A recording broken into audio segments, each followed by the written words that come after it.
अस्सलाम वालेकुम, मैं हूं शाहजेब खानजादा। गुज़िश्ता 10 माह से इमरान खान एक के बाद एक बयानियां बदल रहे हैं और इस हवाले से बयानात भी बदल रहे हैं और गलत बयानी से भी बढ़कर सरीहन झूठ बोल रहे हैं। मगर एक झूठ पर जब सवाल उठता है तो दूसरा झूठ बोल देते हैं, फिर जब दूसरे झूठ पर सवाल उठता है तो आगे बढ़कर तीसरा झूठ बोल देते हैं और उनके सपोर्टर्स और पार्टी रहनुमा हर झूठ का उसी जोश से दिफा भी करते हैं। बैरूनी साजिश से लेकर कौमी असम्बली से इस्तीफे दे रहता है कि इमरान खान का मौक़िफ़ बार बार बदल जाता है और हर मौक़िफ़ को तहरीक इंसाफ अपनी फतह करार देती है। और तहरीक इंसाफ की हुकूमत किसने गिराई, इस पर भी इमरान खान का मौक़िफ़ एक नहीं है। पहले अमरीका जैसी सुपर पावर पर इल्ज़ाम लगा दिया और फौज को न्यूट्रल होने पर जानवर कह दिया और कहा कि मेरी हुकूमत बचाई क्यों नहीं।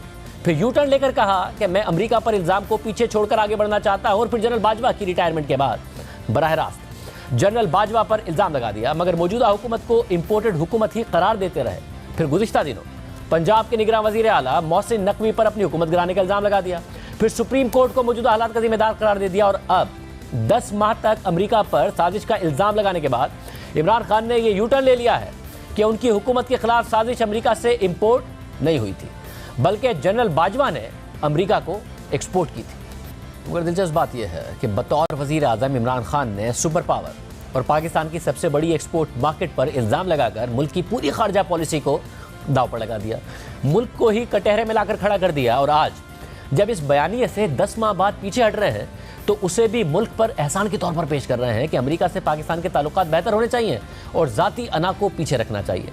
लेकिन कोई नई मालूमात सामने नहीं आई हैं, ना ही कोई नए सबूत इमरान खान सामने लाने को तैयार है। बस उनका अमरीकी साजिश का झूठ फ्लॉप हो गया तो अब वो एक नया झूठ बोल रहे हैं कि साजिश अमेरिका से इंपोर्ट नहीं हुई बल्कि जनरल बाजवा ने अमेरिका को एक्सपोर्ट की थी, जिससे एक बार फिर यह साबित हो गया है कि इमरान खान ने बैरूनी साजिश के बयानिए पर सिर्फ गलत बयानी नहीं की बल्कि सरीहन झूठ बोला था और फिर इसी झूठ की बुनियाद पर अपनी सियासत को हकीकी आज़ादी का नाम दे दिया और नाम देकर जलसे शुरू कर दिए। इसे हक़ व बातिल की जंग और जिहाद का नाम दे दिया। सियासत, सहाफ़त, अदलिया और फौज सबको निशाना बनाया। इसी झूठ की बुनियाद पर मुखालिफ सियासतदानों को अमरीकी एजेंट और गद्दार कहा। यह फतवा भी दे दिया कि उन्हें वोट देना शिर्क है। उनके बच्चों से शादियां ना करने के हवाले से बयानात दिए गए। मुखालिफ सियासतदानों के बच्चों को स्कूलों में हिरासा करने की धमकियां तक दी गई। मौजूदा हुकूमत को बाहर से मुसल्लत की गई इंपोर्टेड हुकूमत कह दिया गया। मीडिया को बिकाऊ माल करार दे दिया गया। अस्करी क़यादत को न्यूट्रल्स का नाम देकर मीर जाफर, मीर सादिक, हैंडलर, सहूलतकार और जानवर तक कहा गया। यह भी कह दिया गया कि आपसे आखिरत में अल्लाह सवाल पूछेगा। इस झूठ की आड़ में इमरान खान ने अदलिया पर भी इल्ज़ाम लगा दिया कि वो मुल्क के खिलाफ इंतहाई संगीन साजिश की तहकीकात नहीं कर रही है। इसी झूठ की बुनियाद पर इमरान खान ने मुल्क भर में एहतजाज की कॉल्स दी, जलसे किए, इंटरव्यूज दिए, तकरीरें की। सोशल मीडिया पर इस बयानिए के हामियों ने इख्तलाफ करने वालों को गालियां दी। इस नाम निहाद झूठे बयानिए पर सवाल उठाने वालों को झूठा, गद्दार, एजेंट और बिकाऊ कहा गया। लेकिन फिर एजेंसियों की तहकीकात, हक़ाइक़ और ऑडियो लीक से यह साबित हो गया कि यह पूरे का पूरा बयानिया झूठ पर मबनी था और खुद इमरान खान के अल्फाज में एक सियासी खेल था। और इस झूठ की बुनियाद इमरान खान और आज़म खान की गुफ्तगू के दौरान रखी गई थी। उस वक्त रखी गई थी कि जब इमरान खान वज़ीर आज़म पाकिस्तान थे और आज़म खान वज़ीर आज़म के प्रिंसिपल सेक्रेटरी थे। यानी इमरान खान मुसलसल एक बयानिया बनाते रहे जिसकी बुनियाद झूठ पर है। और अब 10 माह बाद पूरी कौम में तकसीम का बीज बोने के बाद इमरान खान ने अमरीका मुखालिफ बयानिए पर यू टर्न ले लिया है। लेकिन सवाल यह है कि इमरान खान के इस बेबुनियाद बयानिए की वजह से कौम में जो तकसीम और नफरत पैदा हो गई वो कैसे ख़त्म होगी। मेरा बैरूनी साजिश के बयानिए पर इमरान खान पहली दफ़ा एक्सपोज नहीं हुए हैं, बल्कि गुज़िश्ता 10 महीनों में कई बार खुद उनकी तरफ से बैरूनी साजिश का बयानिया झूठा होने का सच सामने आ चुका है। पहले इमरान खान बैरूनी साजिश का बयानिया बनाते वक्त अमेरिका का नाम लेने पर भी तैयार नहीं थे और उनकी एक ऑडियो लीक भी सामने आई थी जिसमें वो शाह महमूद कुरैशी, असद उमर और आज़म खान को सख्ती से ताकीद कर रहे थे कि अमेरिका का नाम नहीं लेना है।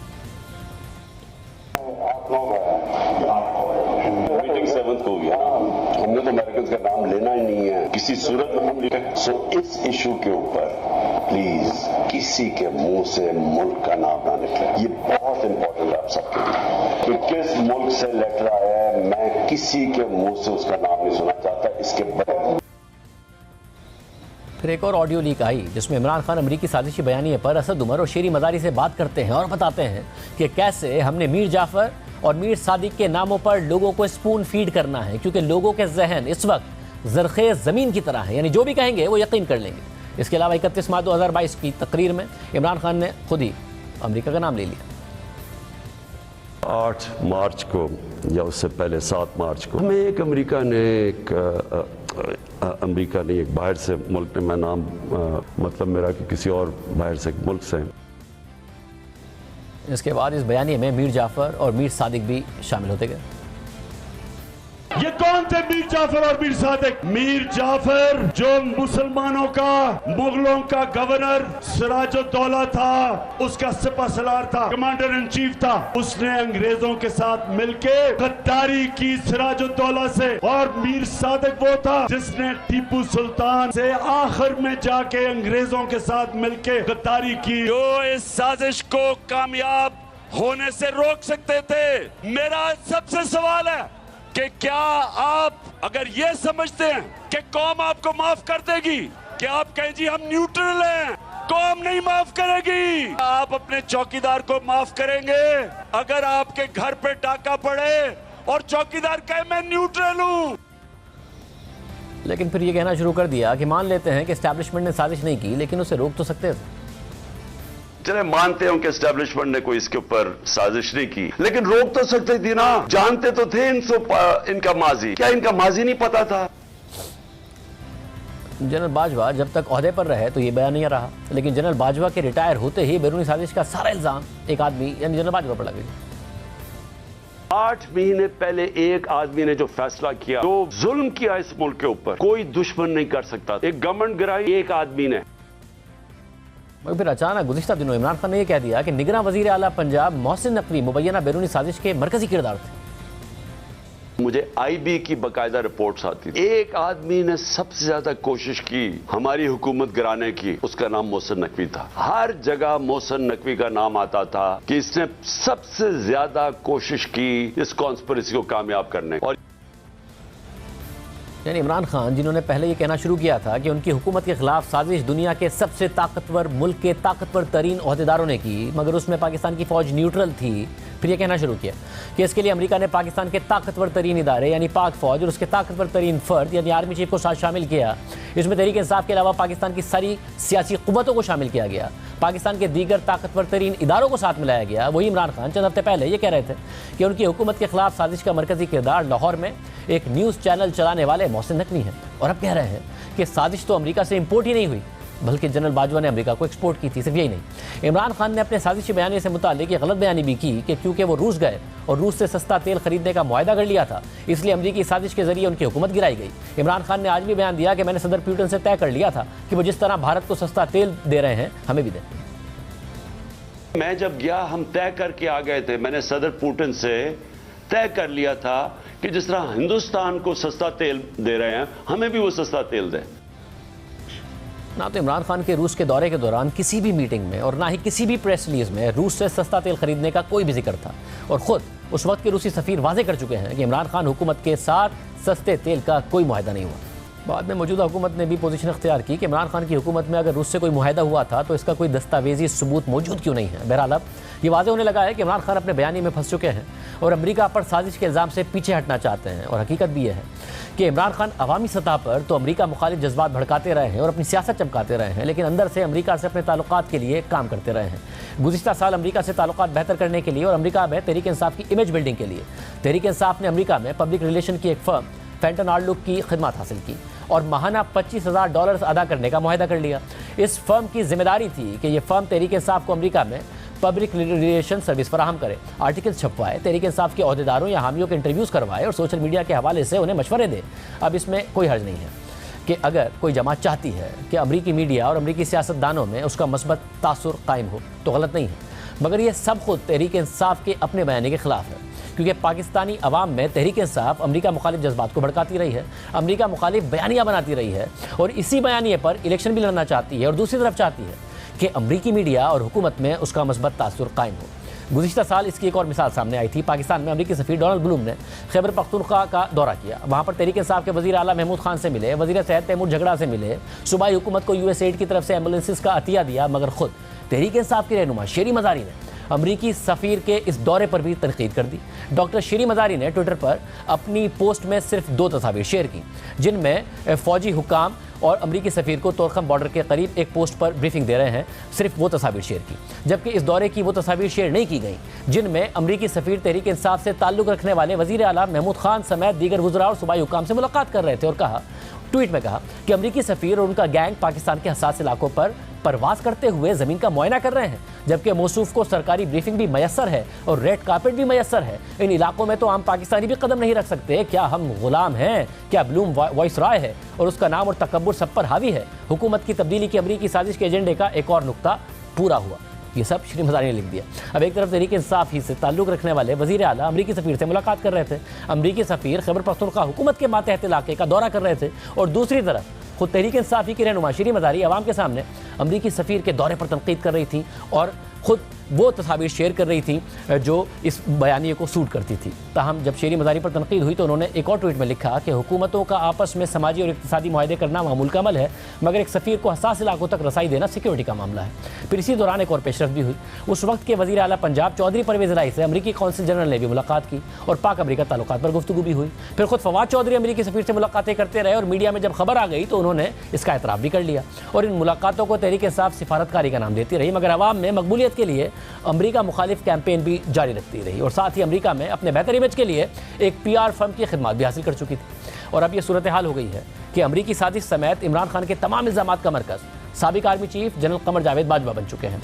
इमरान खान ने जनरल बाजवा पर इल्ज़ाम भी लगा दिया है कि हुकूमत मेरी थी मगर जनरल बाजवा सुपर किंग थे और मैं पंचिंग बैग था। जो पावर इस जनरल बाजवा के पास थी, सुपर किंग था, सबके ऊपर बैठा हुआ था, सारे फैसले उसके।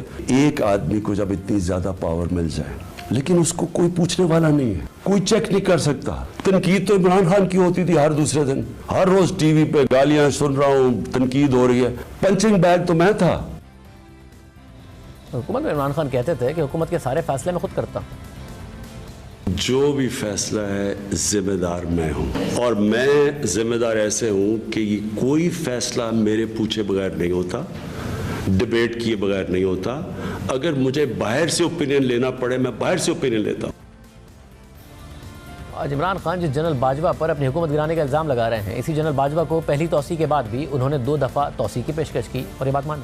तो दिलचस्प बात यह है कि अपनी हुकूमत जाने के बाद भी इमरान खान मौजूदा आर्मी चीफ की तैनाती रोकने के लिए जनरल बाजवा को तौसी देने का मुतालबा कर रहे थे। फवाद चौधरी ने भी तौसी के मुतालबे की तस्दीक की थी और खुद इमरान खान ने भी तस्दीक कर दी थी। मगर आज इमरान खान खुद एतराफ़ कर रहे हैं कि वो तो कठपुतली थे और हुकूमत जनरल बाजवा चलाते थे। हालांकि खुद इमरान खान का कई बार कह चुके हैं कि अपनी इसी हुकूमत को बचाने के लिए वो जनरल बाजवा को बार बार तौसी की पेशकश करते रहे। ये भी गिला कर चुके हैं कि अगर हुकूमत गिराई नहीं थी तो बचा तो सकते थे, यानी वो हुकूमत जिसमें बकौल इमरान खान के वो कठपुतली थे, इख्तियार सारा जनरल बाजवा के पास था, उसे बचाने के लिए वो उन्हीं जनरल बाजवा को एक और तौसी देने के लिए भी तैयार थे और हुकूमत जाने के बाद भी इसी जनरल बाजवा से हमारे सदर में मुलाकातें भी करते रहे, जिसने इमरान खान के मुताबिक पहले तो उन्हें कठपुतली वज़ीर आज़म बनाकर रखा और फिर अमेरिका के सामने उनकी बुराइयां की और उनकी हुकूमत गिराने की साजिश भी एक्सपोर्ट की। मगर रिटायरमेंट के बाद सारे इल्ज़ाम जनरल बाजवा पर लगा दिए हैं, जो हुकूमत में बतौर इमरान खान तारीख के बेहतरीन और सबसे जमहूरी आर्मी चीफ थे। जो जनरल बाजवा ने जिस तरह इस हुकूमत की मुश्किल वक्त पे मदद की, हर जगह सारी मेरी फॉरेन पॉलिसी को आज पाकिस्तान की फौज और जनरल बाजवा हमारे साथ खड़े रहे हैं। तौसी के बाद भी ऐसे तारीफ़ें करते थे और जब अपोजिशन उन पर तनकीद करती तो कहते थे कि मेरा इंतखाब बिल्कुल दुरुस्त था। अल्लाह का खास शुक्र अदा करता हूं कि अगर ये ISI के चीफ को और आर्मी चीफ के खिलाफ बात कर रहे हैं, इसका मतलब मैंने बिल्कुल ठीक इनको मुंतखब किया। ये मेरी सिलेक्शन बिल्कुल ठीक थी, क्योंकि अगर ये डाकू उनके खिलाफ बोल रहे हैं इसका मतलब वो ठीक लोग हैं। इमरान खान ऐसे ही बयानियाँ बनाते हैं, झूठ को सच और सच को झूठ बनाकर पेश करते हैं और फिर कुछ अरसे बाद खुद ही अपने बयानिए से पीछे हट जाते हैं और शर्मिंदगी का इजहार भी नहीं करते हैं, कोई नया झूठ बोल देते हैं। 2013 के इलेक्शन के बाद इमरान खान ने सीनियर सहाफ़ी और पंजाब के निगरान वज़ीर आला नजम सेठी पर 35 पंक्चर का इल्ज़ाम लगाया, उन पर नून लीग के हक़ में धांधली का इल्ज़ाम लगा दिया। देखिए इमरान खान ने कैसे नजम सेठी पर बराह रास्त इल्ज़ामात लगाए और बयानियाँ बनाए। 35 पंक्चर तो वाज़े तौर पे मुलव्वस थे। तीसरा जो खिलाड़ी इसमें था वो 35 पंक्चर वाले नजम सेठी साहब के टेकर गवर्नमेंट वाले, ये साथ मिले हुए थे। तोहफा दिया गया, ये 35 पंक्चर का तोहफा दिया गया या पता नहीं किस। ना सिर्फ इल्ज़ाम लगाया बल्कि बार बार दोहराया, पूरा बयानिया बनाया, मीडिया को डिस्क्रेडिट किया। नजम सेठी पर इल्ज़ाम की आड़ में दीगर सहाफ़ियों खासतौर पर जियो के खिलाफ मुहिम चलाई, मगर बाद में खुद अपने बयान से पीछे हट गए और 1 जुलाई 2015 को कह दिया कि 35 पंक्चर वाला बयान तो सियासी बात थी। हमने तो 35 पंक्चर लेके नहीं है तो सियासी बात है ना, असल चीज तो प्रूफ देनी थी। अच्छा 35 पंक्चर सियासी बात थी, मान गया। सियासी बात का मतलब कि एक ब्रिगेडियर सैमसन ने हमें बताया, उन्होंने मुर्तज़ा पोया सुना तो वो ट्वीट हो गई और वो 35 पंक्चर बन गया। जब इमरान खान ने ये कहा तो फिर अगले दिन मौजूदा सदर आरिफ अलवी ने भी 35 पंक्चर के इल्ज़ाम पर माफ़ी मांग ली और इस इल्ज़ाम को अफवाहों में से एक अफवाह करार दे दिया। इसके अलावा इमरान खान ने चंद सहाफ़ियों के सामने ये भी माना कि उन्होंने नजम सेठी को इसलिए डिस्क्रेडिट किया क्योंकि उन पर वो तनकीद करते थे और पढ़ी लिखी ऑडियंस उन्हें संजीदा लेती थी, इसलिए इल्ज़ामात लगाकर डिस्क्रेडिट कर दिया ताकि कोई भी उन पर एतबार ना करे। फिर खुद नजम सेठी ने इमरान खान के इल्ज़ामात पर अदालत में केस कर दिया, मगर इमरान खान अदालत में भी अपने ही इल्ज़ामात का दिफा करने को तैयार नहीं है। इसी तरह गुज़िश्ता साल इमरान खान ने जैसे काजी फायजीसा के खिलाफ रेफरेंस को भी अपनी गलती करार दे दिया। हालांकि जब हुकूमत में थे तो रेफरेंस फाइल किया, बाकायदा तौर पर हुकूमती वज़रा ने प्रेस कॉन्फ्रेंस की, सोशल मीडिया पर इंतहाई गलीज़ मुहिम फायजीसा के खिलाफ चलाई गई, मगर जब हुकूमत चली गई तो उसे गलती करार दे दिया। और फिर सदर मुमलिकत डॉक्टर आरिफ अलवी भी अपनी पोजीशन से पीछे हट गए। उन्होंने भी एतराफ़ किया कि अगर इमरान खान समझते हैं कि उन्हें ये नहीं करना चाहिए था तो मुझे भी नहीं करना चाहिए। यही अमल है जो इमरान खान बार बार दोहराते हैं, एक इल्ज़ाम लगाते हैं, फिर उसको बार बार दोहराते चले जाते हैं, बयानियाँ बना देते हैं और फिर वो इल्ज़ाम झूठा साबित हो जाता है तो आगे बढ़कर एक और इल्ज़ाम लगा देते हैं, एक और झूठ बोल देते हैं। तहरीक इंसाफ के रहनुमा उसे बोलना शुरू कर देते हैं और दोहराना शुरू कर देते हैं। और यही अमरीकी साजिश के बयानी के खिलाफ हुआ, के हवाले से हुआ, यही जस्टिस फायजीसा के हवाले से हुआ, यही 35 पंक्चर के हवाले से हुआ और यही कुछ नज़र आ रहा है। हमने तहरीक इंसाफ के मुतअद्दिद रहनुमाओं को आज दावत दी कि वो इस पर बात करें आकर, मगर कोई भी प्रोग्राम में आने को तैयार नहीं हुआ।